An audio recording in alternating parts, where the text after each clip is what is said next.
فأنا ناصح لإخواني بالصدع بالحق تبيض وجوههم. السكوت في مسألة الحزبية يضرها، فاصدع بما تؤمر وأعرض عن المشركين. سلامي على دماج ورجالها والشيخ يحيى ودار العلم يا سعد بانيها. بسم الله الرحمن الرحيم.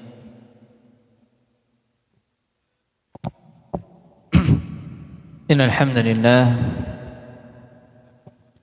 نحمده ونستعينه ونستغفره ونعوذ بالله من شرور أنفسنا وسيئات أعمالنا. من يهده الله فلا مضل له ومن يضلل فلا هادي له. أشهد أن لا إله إلا الله وحده لا شريك له وأشهد أن محمدا عبده ورسوله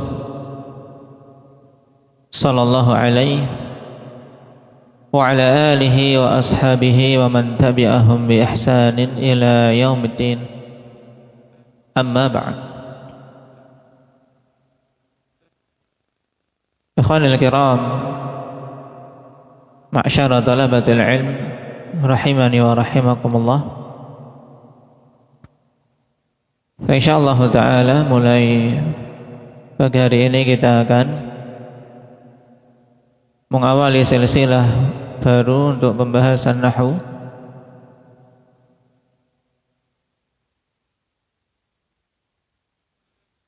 Yang pembahasan ilmu nahwu merupakan salah satu cabang ilmu bahasa Arab yang sangat penting, yang merupakan aib besar seorang talib belajar kemudian dia keluar atau berhenti dari belajarnya tanpa memahami ilmu nahwu. Karena ilmu ini khanifillah merupakan asas untuk ilmu-ilmu yang lain, dan bahkan juga merupakan asas dalam ulum-ulum, dalam ilmu-ilmu benda agama kita. Sampai-sampai dikatakan oleh Imam Ibn Hazm rahimahullah ta'ala, "Lau saqata ilmun nahw la saqata fahmul Qur'an wa fahmu hadithin Nabi sallallahu alaihi wasallam." Seandainya jatuh ilmu nahwu, maka akan jatuh pemahaman Al-Quran dan pemahaman hadis Nabi sallallahu alaihi wasallam.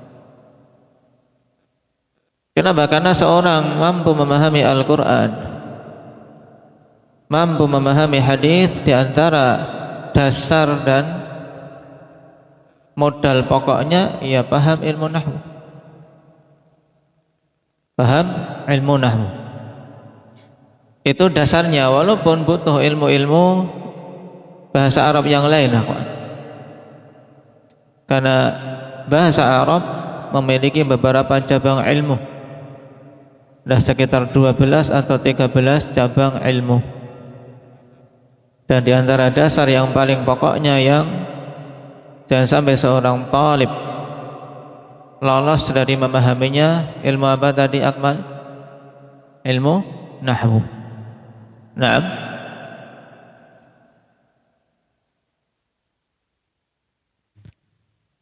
Allah Subhanahu wa taala telah turunkan Al-Qur'an dengan bahasa Arab. Dan Nabi sallallahu alaihi wasallam juga berbicara dengan bahasa Arab.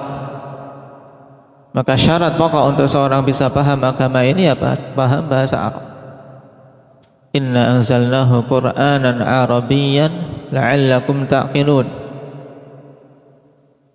Butuh kita berfikir, butuh kita memahaminya. Allah turunkan Al-Quran Arabiyan, dalam bahasa Arab. Naam. Dan para imam terdahulu, walaupun mereka adalah orang Arab, mereka mencurahkan waktu yang tidak sedikit untuk mempelajari dan mendalami ilmu bahasa ini. Contoh disebutkan dalam biografi Imam Syafi'i rahimahullah. Beliau 20 tahun beliau 20 tahun berusaha untuk mendalami lughah dan mendalami tarikh sebagaimana disebutkan dalam Al-Faqih wal Mutafaqih. Aqama Asy-Syafi'i ilma al-Arabiyyah wa ayyaman nas 20 sanah.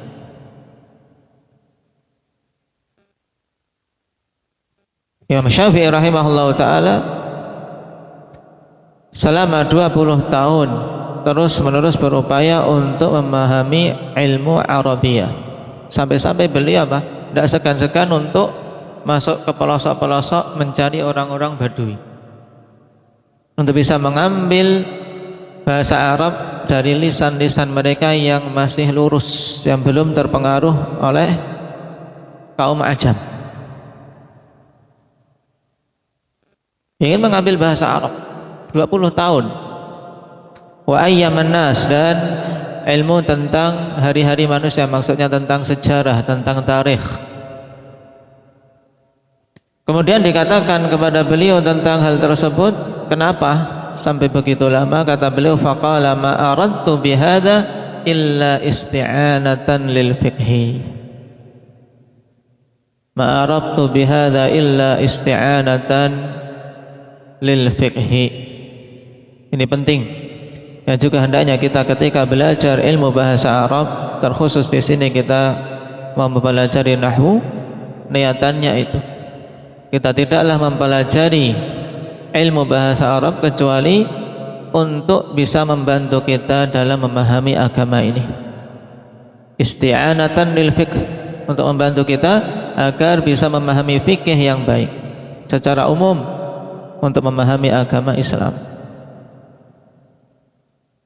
Dan sungguh sangat disayangkan di masa kita, kawan, di masa ini, dengan terjunnya orang-orang yang bahasa Arab tidak paham.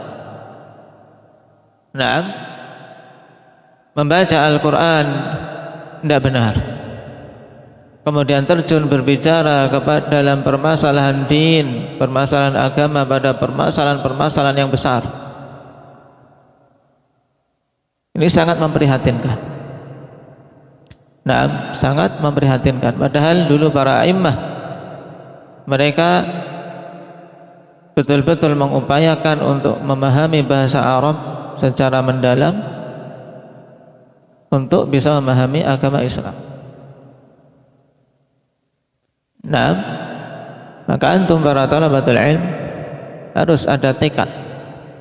Selain bersemangat untuk menghafal ayat-ayat Al-Quran dan hadis Nabi SAW, di antara hal yang sangat penting untuk dipegang di awal kali adalah pemahaman nahwu. Pemahaman nahwu yang merupakan salah satu cabang dari ilmu bahasa Arab. Baik. Dan insyaallah ta'ala kita mulai silsilah kita dari yang paling dasarnya, yaitu matan Al-Ajurumiyah. Yang matan ini, akhwani fillah, Allah Subhanahu wa taala telah berikan keberkahan padanya, di mana hampir-hampir tidak ada seorang pun dari penuntut ilmu nahwu kecuali mengawali dengannya. Nah, barakah. Bersamaan dengan ringkasnya, Allah Subhanahu wa taala jaga dari tahun ke tahun. Karena kitab ini berarti umurnya sudah berapa tahun sampai ke kita.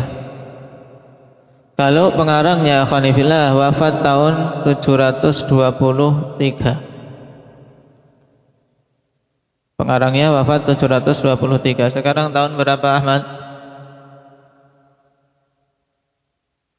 Tahun 2023 itu bukan tahun kita. Tahun Hijriah 1444. Berarti berapa, Ilhan? 721 tahun. Subhanallah. 721 tahun. Dulu tidak ada zamannya diangkat atau diupload di internet sehingga terjaga. penjagaannya tertulis dalam makhtutat. Tapi demikianlah barokah ketika Allah Subhanahu wa taala menginginkan keberkahan pada ilmu seseorang, Allah jaga. Dan entah sampai kapan Allah Subhanahu wa taala jadikan ini kitab yang dipelajari oleh para penuntut ilmu dari waktu ke waktu. Makanya di sini juga faedah penting bagi kita semua dalam belajar dan dalam menyampaikan ilmu. Yang kita harapkan adalah barokah. Kita harapkan adalah keberkahan dari Allah Subhanahu wa taala. Taib. Nah, kitab yang kita pilih ini Matan Al-Ajurumiyah dengan metode ikhwan yang antum harus perhatikan. Target pokok pada silsilah pertama ini antum paham matan, memahami matannya. Kenapa? Karena kalau paham matan tersebut, seorang akan mudah untuk menghafalnya. Kemudian langkah kedua menghafal. Paham matan, menghafal. Taib. Kemudian jadikan matan ini sebagai modal pokok antum pada cabang ilmu nahwu. Sehingga nanti ketika kapan naik ke kitab berikutnya, antum tempelkan tambahan-tambahan pada matan yang telah antum hafal tersebut. Karena matan ikhwan dikarang oleh para ulama dengan metode yang ringkas itu, bukan karena mereka tidak mampu mengarang kitab yang berjilid-jilid, bukan. Mereka mampu mengarang kitab yang berjilid-jilid yang tebal, tapi mereka pilihkan pada matan tersebut untuk dihafal para penuntut ilmu. Butuh matan sebagai magnet. Diibaratkan matan itu magnet. Tahu magnet? Tahu magnet, Isnan? Apa itu? Besi berani.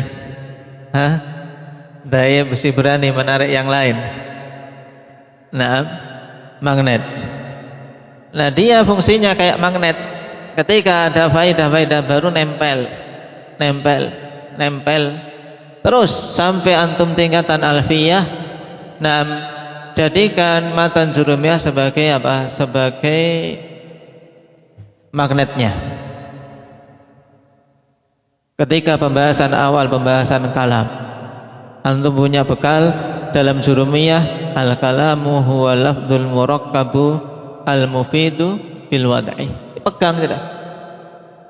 Patronada, bahasnya juga ini, ada tambahan lafaz itu apa, demikian. Kemudian pembahasan alfiyah, ada pembahasan ini lagi. Jadi kalau sudah punya satu matan, jadikan landasan, jadikan modal, insyaallah.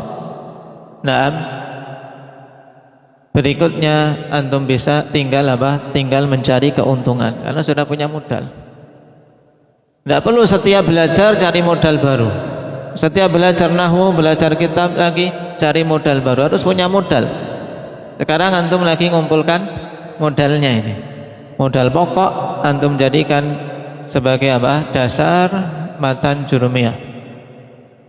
Makanya saya harapkan untuk hafalan jurumiyah betul-betul diperhatikan. Betul-betul diperhatikan. Hafal, paham. Kemudian nanti setelah kita mencapai pembahasan i'rab, berarti setelahnya harus melatih untuk meng-i'rab. Sehingga untuk tahapan ini kita tidak terlalu mendetailkan tentang hafalan pengertian-pengertian yang sering diperselisihkan oleh para ulama nahwu. Karena kalau antum belajar kitab-kitab yang luas, nantinya akan diketahui pada setiap pengertian yang didatangkan mesti ada apa? Ada saling kritik mengkritiki. Oh, ini salah, ini kurang, ini harusnya memberikan pengertian demikian, banyak sekali. Maka kita tidak terlalu membahas itu terlebih dahulu. Yang kita fokuskan tadi paham matan, hafal matan, kemudian mampu untuk menerapkan ketika mengi'rab. Mampu menerapkan ketika mengi'rab. Baik. Sehingga target kita pada jurumiyah ini 3 hal tersebut. Baik. Semoga Allah Subhanahu wa taala berikan kemudahan. Yang penting kalian tidak memperlambat jalannya dars. Tidak memperlambat jalannya dars. Dengan apa? Dengan tadi tidak ngapal misalnya. Ini kan memperlambat. Ketika disuruh misalnya Adam disuruh setoran ternyata macet. Nah, itu memperlambat. Misalnya kayak Abdullah disuruh setor ternyata macet. Ini memperlambat. Jadi jangan memperlambat jalannya dars. Jadi harus dihafal, persiapkan. Nah, penuntut ilmu ya tadi butuh menghafal. Nah, manfaatkan waktunya. Baik. Nah, barakallahu fiikum, nasallallahu al-i'anah. Kita mulai dulu dari perkenalan tentang muallif, ikhwan. Ya, pengarang dari kitab ini dikenal dengan Ibnu Ajurrum. Namanya adalah Muhammad bin Dawud As-Sanhaji. Seorang ulama nahwu dari mazhab Malikiyah. Dikenal dengan Ibnu Ajurrum dengan Ajurrum. Ini lughah barbar yang maknanya adalah al-faqir as-sufi. Ajurrum maknanya apa tadi? Seorang fakir sufi. Karena memang dari sisi akidah, nah, padanya tasawuf. Kemungkinan besarnya karena tidak dikenal pada biografi beliau, ikhwani fillah, biografi yang mendalam. Nah, tidak banyak yang membicarakan tentang kondisi akidah, juga biografi panjang tentang Ibnu Ajurrum ini. Tapi dari beberapa keterangan yang ada dikenal bahwasanya di zamannya beliau adalah seorang ulama yang kokoh dalam ilmu nahwu di negeri Maghrib. Dan karangan beliau yang paling masyhur ya kitab yang kita belajar ini, Matan Al-Ajurumiyah. Dan hampir di setiap lapisan penuntut ilmu mereka mengenalnya. Nah, tayyib. Kemudian yang kedua tentang ilmu nahwu itu sendiri. Ilmu nahwu ya kawan memiliki sisi penting pada kedudukannya dari sekian cabang lughah Arabiyah. Kenapa? Karena dengannya seorang bisa mengetahui perbedaan antara pertanyaan dan ta'ajjub. Seorang bisa mengetahui perbedaan ungkapan dan makna yang diinginkan oleh pembicara. Kenapa? Karena dia tahu ini fa'il, ini maf'ul. Nah,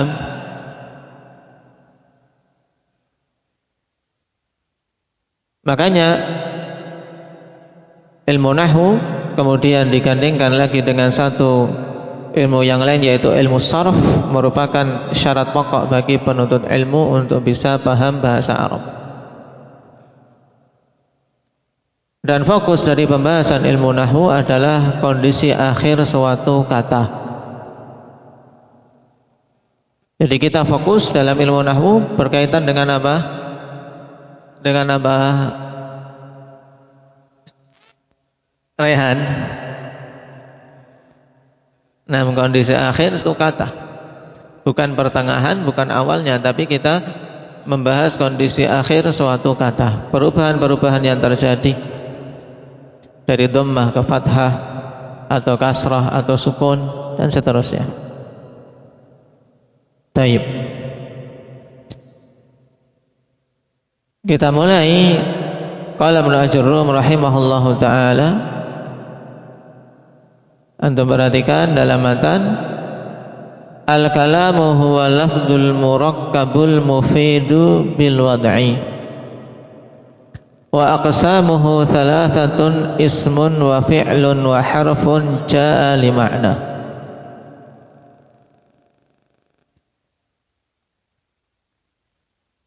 Pembahasan pertama tentang pengertian al-kalam.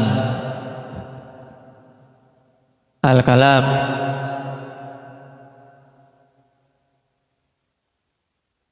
kenapa kita membahas pertama kali dengan pembahasan kalam? Karena kita mempelajari bahasa. Yang namanya bahasa, ikhwan, yang dibahas adalah ungkapan perkataan manusia. Nah, satu dengan yang lainnya untuk bisa paham. Yang kemudian dari sekian bahasa Allah Subhanahu wa taala pilih bahasa Arab untuk menjadi bahasa Al-Qur'an. Yang dengannya kita lebih lagi butuh untuk memahaminya, karena menjadi bahasa Al-Quran. Nah, kalam, kata pengarang, huwal lafdul murakkabu al-mufidu bil wad'i,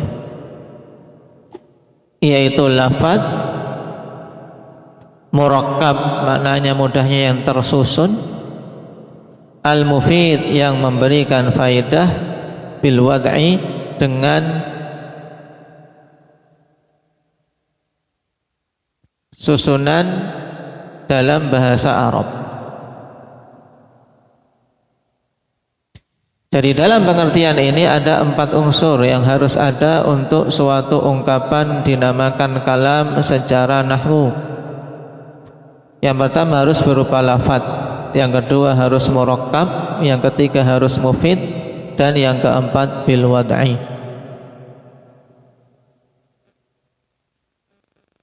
Sekarang lihat masing-masing pengertiannya. Lafaz itu apa? Lafaz pengertiannya adalah suara yang mencakup sebagian huruf hijaiyah. Itu antum ingat itu. Nah, mudahnya itu dulu antum pegang, yang namanya lafaz adalah apa? Suara yang mencakup sebagian huruf hijaiyah. Itu namanya lafaz dalam istilah ulama nahwu. Kemudian yang namanya murakkab, yang diinginkan di sini adalah yang tersusun dari 2 kata atau lebih. Murakkab maknanya apa, Ahmad? Yang tersusun dari 2 kata atau lebih, itu namanya murakkab. Berarti kalau 1 kata dikatakan murakkab, tidak dikatakan murakkab. Nah, kalau 3 kata dikatakan murakkab, tidak, Abdullah. Kenapa? Karena tersusun lebih dari 2 kata. Nah, minimalnya berarti dikatakan murakkab kalau tersusun dari berapa kata? Umar? 2, ya kan? Minimal dikatakan murakkab kalau tersusun dari 2 kata. Nah, al-mufid, terkadang susunan kata-kata itu tidak bisa dipahami. Makanya ada unsur ketiga yang harus ada, diistilahkan dengan al-mufid.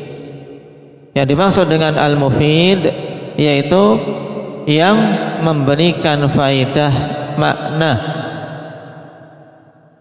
yang memberikan faidah makna, di mana orang yang berbicara itu pas ketika diamnya, memberikan faidah makna di mana yang berbicara tadi pas dalam diamnya. Dari mana seorang tahu kalau ungkapan yang dikatakan tersebut telah memberikan faidah makna, Afif? Dilihat dari kondisi yang mendengar, di mana yang mendengar tidak bertanya lagi, ya tidak? Nah, ini dikatakan suatu ungkapan memberikan faidah makna, yaitu tatkala yang mendengar tidak lagi bertanya-tanya tentang kelanjutan kalimat tersebut bagaimana.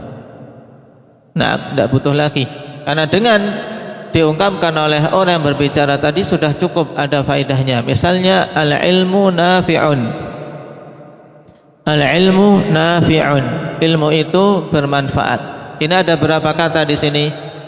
Berapa kata Yahya? Al-ilmu nafi'un. Ada 2 kata. Berarti terpenuhi murakkab, tersusun. Terpenuhi lafaz. Ada beberapa huruf hijaiyah banyak di situ. Kemudian juga memberikan faedah, ilmu itu bermanfaat. Orang yang mendengar langsung paham. Iya. Dia tidak perlu bertanya lagi. Tidak bertanya-tanya lagi. Nah, ini makna mufid, memberikan faedah.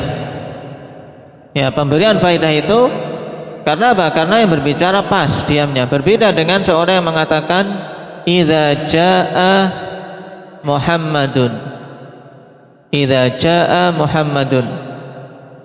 Orang yang mendengar masih nunggu, masih bengong, masih diam aja nunggu. Idza jaa Muhammadun, jika Muhammad datang. Kira-kira kalau antum diajak ngomong orang seperti ini gimana, Salman? Jika Muhammad datang. Ya bengong, ngopo Muhammad, mau apa? Jika Muhammad datang mau apa? Nah, idza jaa Muhammadun, masih tanda tanya besar, ada apa jika Muhammad datang? Tayyib. Idza jaa Muhammadun darabtuh, aku akan pukul dia. Nah, tayyib. Dan seterusnya. Ini al-mufid. Kemudian poin yang keempat bil wad'i. Bil wad'i yang dimaksud bil wad'i al-arabi, yaitu dia diletakkan berdasarkan aturan tata bahasa Arab, bukan bahasa Indonesia, bukan bahasa Inggris, bukan bahasa Jawa, tapi bil wad'i dengan apa? Aturan tata bahasa Arab. Baik. Akmal, coba kalam itu apa? Baca yang keras. Dibaca yang keras, coba dari lafaz ini, ha.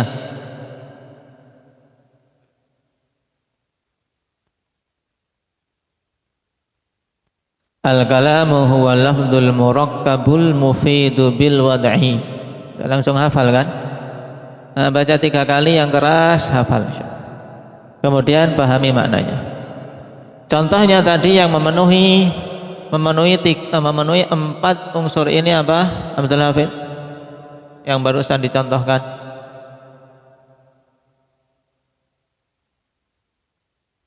Al-ilmu nafi'un. Al-ilmu nafi'un. Nah, jelas itu kalam. Taib, terpenuhi padanya lafaz, terpenuhi padanya murakkab, terpenuhi padanya mufid, dan juga apa? Bil wad'i. Kita lanjutkan satu poin lagi pada pembahasan setelahnya, yaitu pembagian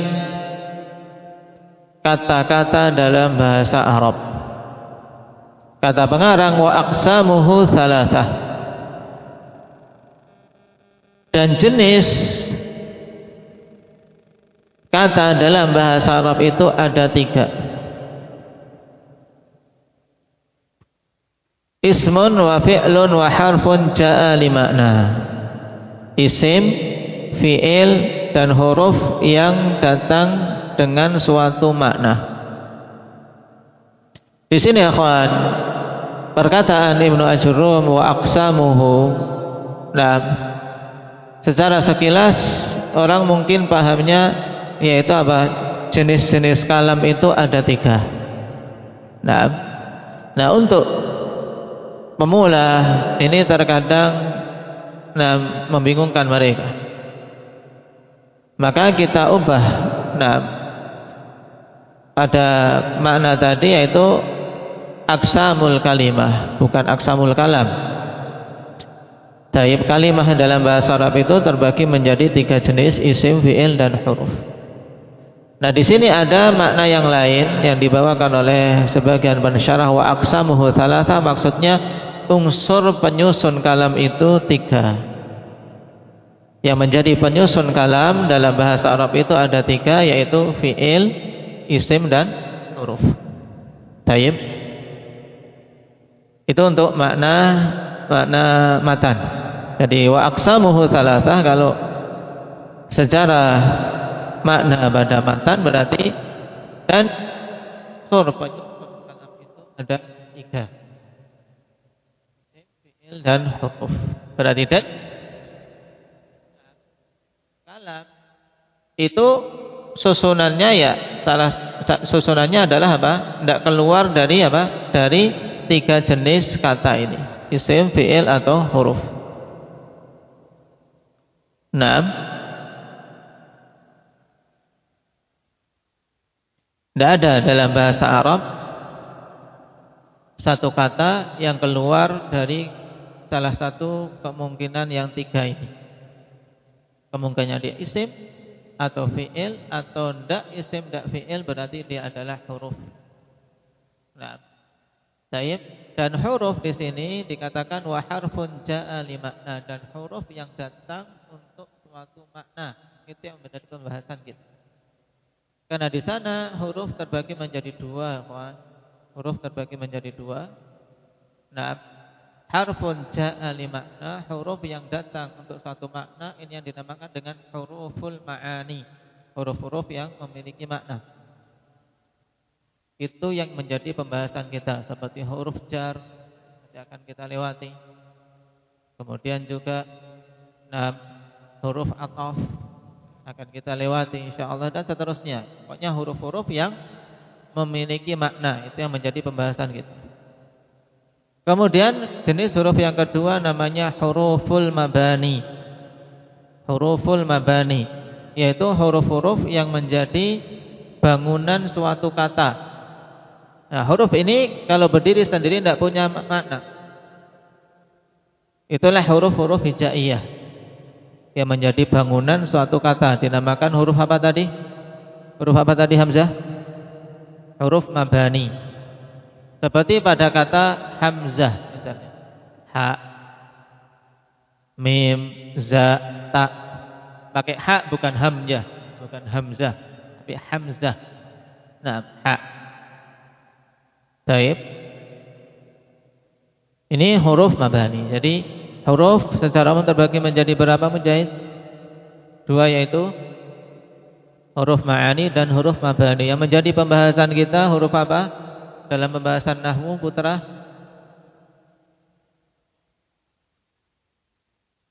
Huruf ma'ani. Baik. Kata-kata dalam bahasa Arab ada berapa jenis? Hendak ya Zaki? Kata-kata dalam bahasa Arab ada 3 jenis, apa itu? Isim, fi'il, huruf yang memiliki makna. Harfun ja'ali makna. Baik. Nah, untuk pembahasan berikutnya kita akan mendalami tentang isim itu apa dan tanda-tandanya apa, insyaallah kita ambil pada pertemuan berikutnya. Mudah kan? Yang penting antum hafal, Pak. Sedikit awal-awal ini terasa mudah. Nanti batu sandungan pertama yang biasa dihadapi oleh pelajar nahwu adalah ketika masuk pada babul i'rab. Makanya yang mudah ini segera diselesaikan sebelum datang yang cukup sulit. Jadi hafalannya diperbagus. Nanti kalau yang ketemu yang sulit, akan sedikit lambat. Maka jangan sampai di awal yang mudah ini sudah melambat, ya nanti akan ketinggalan. Baik. Itu dulu. Antum konsentrasi di matan. Dan insyaallah untuk hari-hari berikutnya antum persiapkan ya. Kalau untuk sarapan bisa jam 8 enggak? Kurang dari jam 8. Caranya mungkin yang piket, bagi setor pertama kali harus. Nah, kalau yang piket itu harus setor awal. Atau dia sudah apa? Pada subuh mempersiapkan baru nanti apa? Harus setor. Berarti otomatis dia harus persiapan menghafal. Bukan berarti kalau piket tidak setoran. Piket tetap setor. Makanya ketika dia piket harus persiapan ngapalnya. Persiapan ngapalnya sebelum jam biasanya. Ya. Sehingga tidak terlambat untuk sarapan. Ya, itu diperhatikan. Barakallahu fikum, nasallallahu taufiq wa sadad, walhamdulillahirabbil alamin.